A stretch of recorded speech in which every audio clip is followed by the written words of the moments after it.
कहानी शुरू होती है साइबेरिया की एक खौफनाक जेल से, जहां जर्मन कैदी सख्त सर्दी में ठिठुर रहे हैं। दूसरी वर्ल्ड वॉर के बाद रशिया ने इन हजारों सिपाहियों को कैद कर लिया था और इनसे दिन रात कोयले की खानों में मजदूरी करवाई जाती थी। हैरानी की बात यह है कि इस जेल की सिक्योरिटी इतनी ज्यादा टाइट नहीं थी, लेकिन फिर भी कोई यहाँ से भागने का नहीं सोचता था, क्योंकि इस कैंप के चारों तरफ सिर्फ बर्फ ही बर्फ थी और यह जगह किसी भी आबादी से 14,000 किलोमीटर दूर थी। अगर कोई कैदी बाहर निकल भी जाए तो साइबेरिया की सर्दी में उसका जमकर मरना तय था। यह एक ऐसी जेल थी जो खुद कुदरत ने बनाई थी और यहाँ से भागना नामुमकिन समझा जाता था। लेकिन इन टूटे हुए लोगों में एक बहुत ही तेज दिमाग वाला कैदी भी था, जिसने हार मानने से इनकार कर दिया। उसका नाम क्लीमेंस फॉरेल था। 25 साल की सजा मिलने के बावजूद क्लीमेंस इस बर्फीली जेल में अपनी जिंदगी बर्बाद नहीं करना चाहता था। वो अपनी बीवी और बेटी से मिलने के लिए बेचैन था और इसके लिए हर खतरा मोल लेने को तैयार था। आखिरकार नामुमकिन मुमकिन हो जाता है। क्लीमेंस को एक मौका मिलता है और वो चुपके से कोयला ले जाने वाली एक ट्रेन में घुस जाता है और कैंप से निकलने में कामयाब हो जाता है। आजाद हवा में सांस लेते हुए और तारों को देखते हुए वो खुशी से पागल हो जाता है। लेकिन उसकी यह आजादी बहुत छोटी थी। थोड़ा आगे जाकर ही ट्रेन अचानक रुक जाती है। जैसे ही क्लीमेंस ध्यान से बाहर झांकता है, उसके होश उड़ जाते हैं। उसके बिल्कुल सामने एक रशियन फौजी खड़ा था, जिसने उस पर बंदूक तानी हुई थी। क्लीमेंस पकड़ा जाता है। उसकी इस हरकत की सजा के तौर पर उसे एक खुली सेल में फेंक दिया जाता है। 2 दिन तक उसे जमा देने वाली सर्दी और बारिश में तड़पने के लिए छोड़ दिया जाता है। जब वार्डन आखिरकार उसे बाहर निकालता है तो वो कोई मारपीट नहीं करता,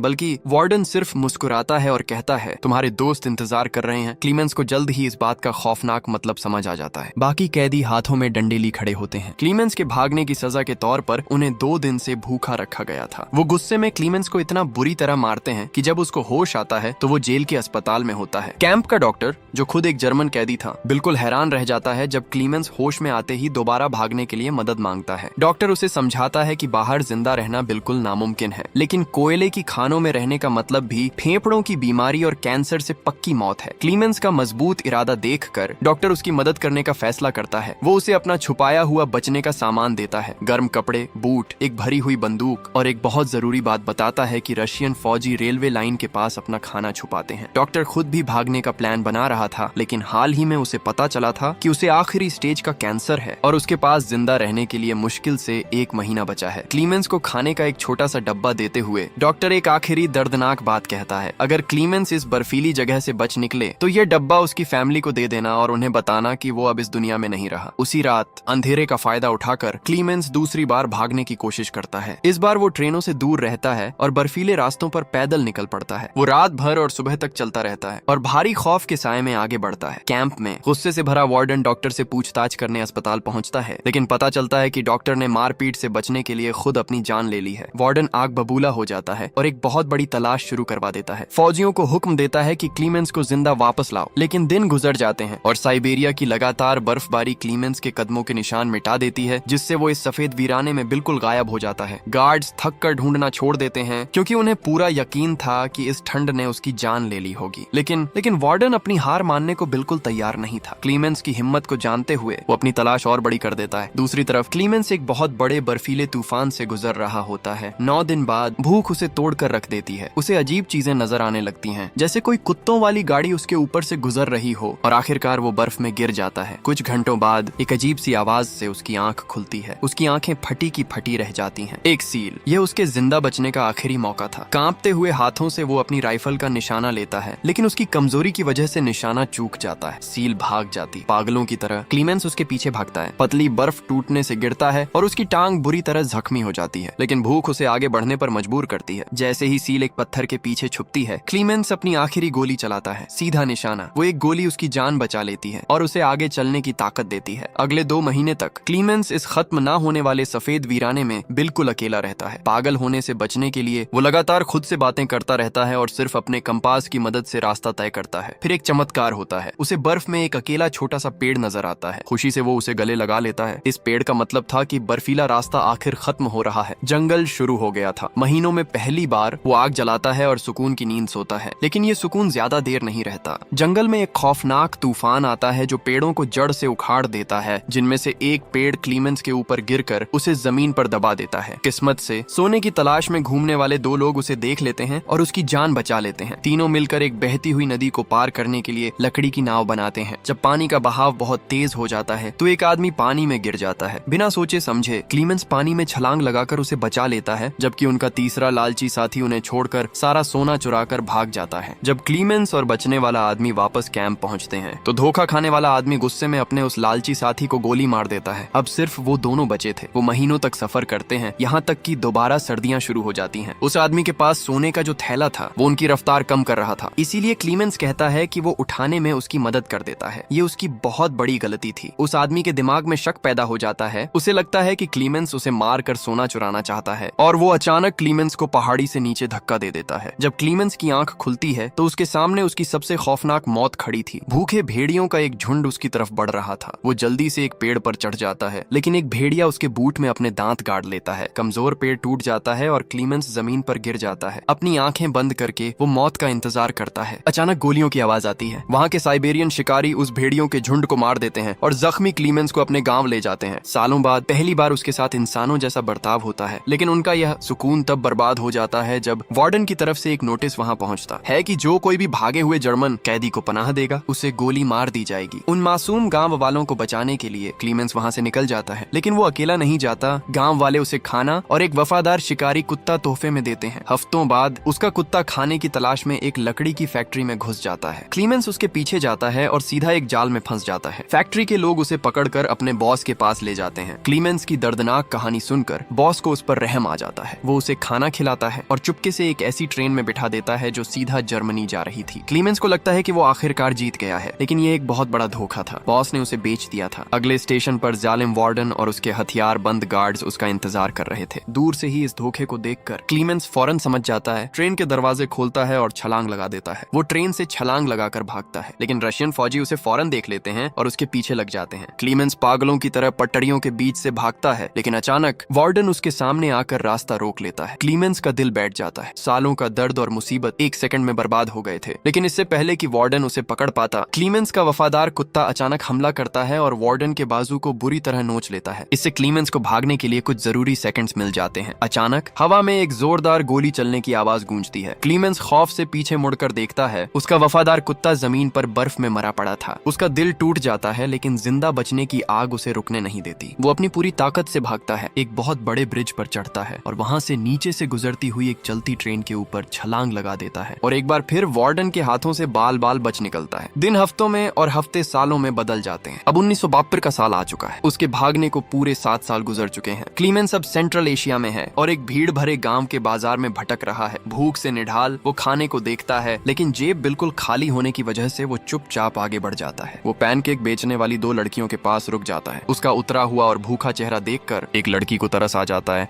और वो पैनकेक का एक टुकड़ा तोड़कर उसे दे देती है। खुशी से भरकर क्लीमेंस उनका शुक्रिया अदा करता है और दिनों बाद अपना पहला असली खाना खाता है, लेकिन कोई उसे देख रहा था। एक बूढ़ा यहूदी आदमी क्लीमेंस के पीछे एक खामोश चर्च में जाता है। क्योंकि वो आदमी खुद भी पहले एक कैदी रह चुका था, इसलिए वो कानून के बजाय रहम का रास्ता चुनता है। वो क्लीमेंस को अपने घर ले जाता है, उसे शेव करने देता है, पहनने के लिए साफ कपड़े देता है और उसे एक जाली पासपोर्ट बनाकर देता है ताकि वो रशियन बॉर्डर क्रॉस करके जर्मनी जा सके। हफ्तों बाद क्लीमेंस आखिरकार उस रशियन बॉर्डर पर पहुंचता है जहां गार्ड्स की भारी तादाद मौजूद थी। उसे डर था कि कहीं उसका जाली पासपोर्ट पकड़ा ना जाए। उसका दिल जोर जोर से धड़क रहा था। गार्ड उसके पेपर्स चेक करता है और उसे गुजरने की इजाजत दे देता है। खुशी से पागल क्लीमेंस ब्रिज पर चलना शुरू करता है। यह उसके अपने देश जर्मनी जाने का आखिरी रास्ता था, लेकिन आधे रास्ते में ही एक बहुत तेज रोशनी उसके चेहरे पर पड़ती है। वो आंखें झपकाता है और सुन्न हो जाता है। वार्डन बिल्कुल उसके सामने खड़ा था। क्लीमेंस पीछे देखता है। वो अभी भी सोवियत जमीन पर था। वार्डन के पास पूरा हक था कि वो उसे घसीट कर वापस जेल ले जाए। सालों का दर्द, हजारों मीलों का पैदल सफर, सब कुछ जंजीरों में खत्म होने वाला था। लेकिन फिर वो होता है जिसकी किसी को उम्मीद नहीं थी। वार्डन आहिस्ता से साइड पर हट जाता है और रास्ता छोड़ देता है। क्लीमेंस को अपनी आंखों पर यकीन नहीं आता। क्लीमेंस की जिंदा रहने की इस अनोखी ताकत और न टूटने वाली हिम्मत से हैरान होकर वार्डन रहम का फैसला करता है। वो क्लीमेंस की तरफ देखता है और कहता है, ये जंग सिर्फ 2 फौजियों के बीच थी, तुम और मैं, और तुम जीत गए। जाओ अपनी जिंदगी जियो। क्लीमेंस बॉर्डर क्रॉस करता है और आखिरकार जर्मनी की मिट्टी पर कदम रखता है। वो भागकर अपने पुराने घर जाता है। वहाँ वो अपनी बीवी और बेटी को चर्च जाने के लिए निकलते हुए देखता है। वो चुपके से उनके पीछे चर्च के अंदर जाता है। किसी के होने का एहसास करके उसकी बेटी पीछे मुड़ती है, धुंधली रोशनी में गौर से देखती है और अपने बाप को पहचान लेती है। वो भागकर उसके गले लग जाती है और खामोशी से रोने लगती है। उसकी बीवी पीछे मुड़ती है और सदमे से बिल्कुल बुत बन जाती है। उसके बाद वो भी आकर उसके गले लग जाती है। बर्फीली जेल में 10 साल गुजारने के बाद आखिरकार ये फैमिली दोबारा मिल जाती है और इस खुशी के मिलाप के साथ ये जबरदस्त सच्ची कहानी खत्म हो जाती है। कहानी आपको कैसी लगी कमेंट्स में जरूर बताएं और ऐसी मजे की कहानी सुनने के लिए फिल्म मेला को जरूर सब्सक्राइब करें।